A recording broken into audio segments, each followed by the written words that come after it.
Hi guys! Welcome back to my channel. Ito na nga, nakakalungkot. Unang laro ng Team Creamline. Talo sila, pero ito nakakatuwa. Isinayaw na lang ni Tots Carlos at Gemma Galanza.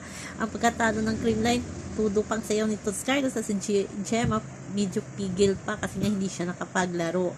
So sabi nga nila, strategy daw yon na hindi muna pinaglaro si Eliza Valdez at si Tots Carlos.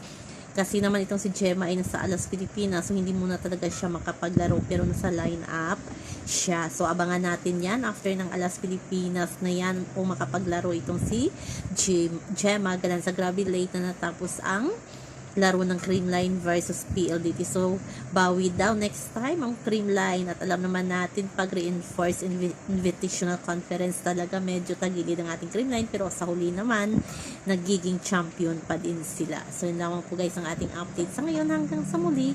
Bye! Always remember, wag po tayong magpaka-stress. Please like, share, and subscribe my channel para ma-update kayo sa mga bago kong upload.